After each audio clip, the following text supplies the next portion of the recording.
Don't count out the Sooners. Why are we counting out Oklahoma? Welcome to the Voice of College Football, best discussion, debate, and analysis in the game because of you. Thank you so much for your contribution, your support, and joining the discussion each and every day. Hit that like button, subscribe right here at the Voice of College Football to know when we go live. Hit that bell for the notifications. We go live constantly, including, of course, Saturday night's wrap-up show at 11 p.m. Eastern Time. Sooners 28, Cyclones 21. These two to get together for another important game, and it goes Oklahoma's way at home, but it was a struggle. Oklahoma survives. Where have we heard that before? The Sooners are now a 10-1, and they do have a path to the college football playoff, a reasonable, logical path to the playoff. And we will talk about that in just a second, but we've got to do this one justice. Big play in the first half provided by the Oklahoma defense.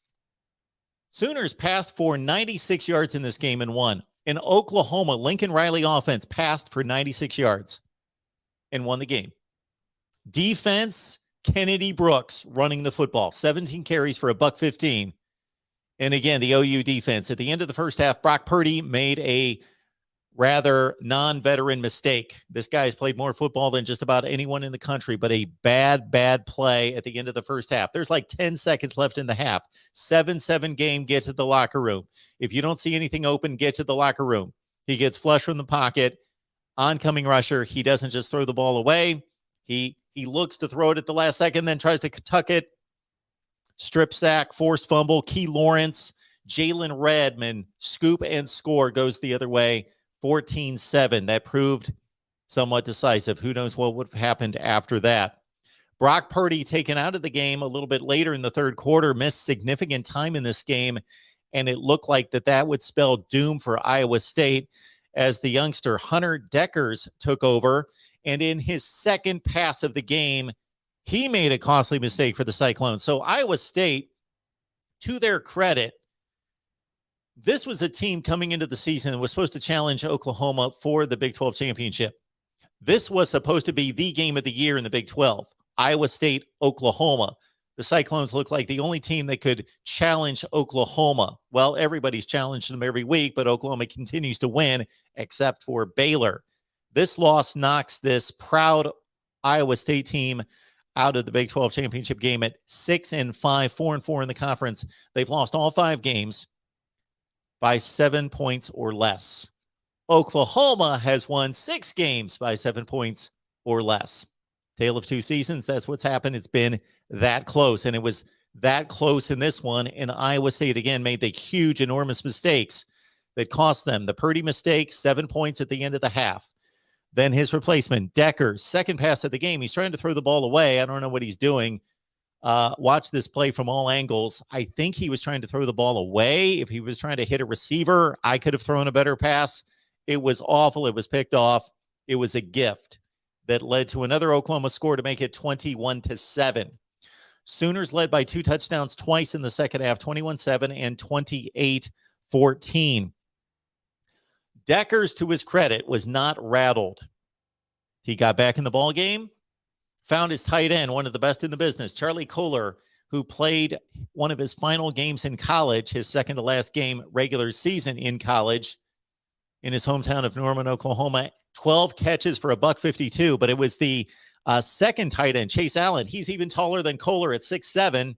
He caught a touchdown pass to make it 28-21. But maybe the play of the game, at least at the time, that kept this one alive for Iowa State. 2 enormous plays.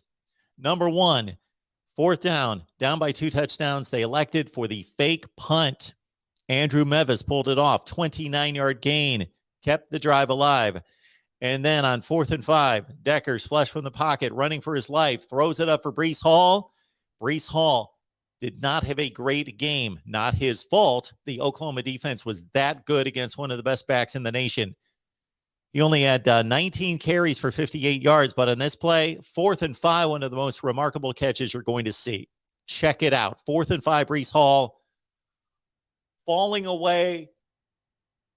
One hands the football, wrong hand mark, this side. Remarkable play by Breece Hall. Kept the drive alive. Allen scores to make it 28-21. ISU gets the stop.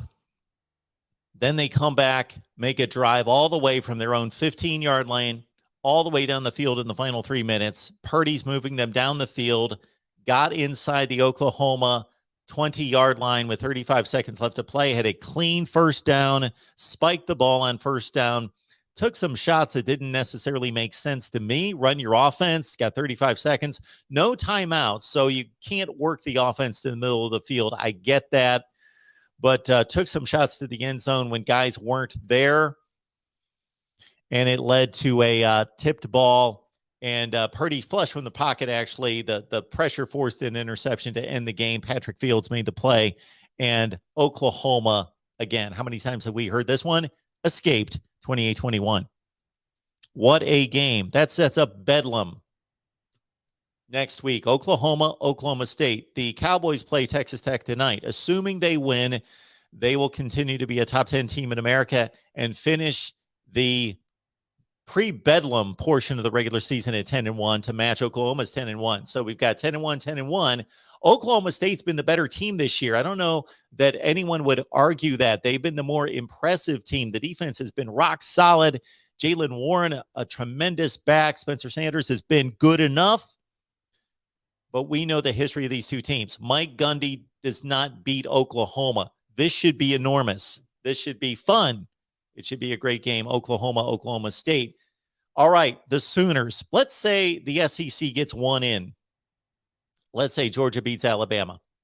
And that's not necessarily going to knock Bama out. I get that. We've talked about that. But let's say Bama is knocked out by the committee with 2 losses as a non-conference champion. The Big Ten gets a spot. Let's say Ohio State runs the table and does what's expected. The ACC's out. Well, the SEC gets one. The Big Ten gets one. Even if Oregon plays all the way through and wins 2 difficult games against Utah and they get in, there's one more spot left. Cincinnati's undefeated.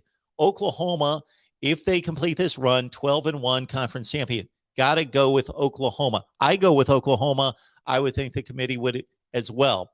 They've got 2 difficult games to get through. Oklahoma State, and then either Baylor or Oklahoma State again. Sooners can do it. It's right there in front of them to get back to the college football playoff as everything was expected of them in the offseason. We're here at the Voice of College Football, talking up the game we love every day with you. So please lock it in. We will see you soon.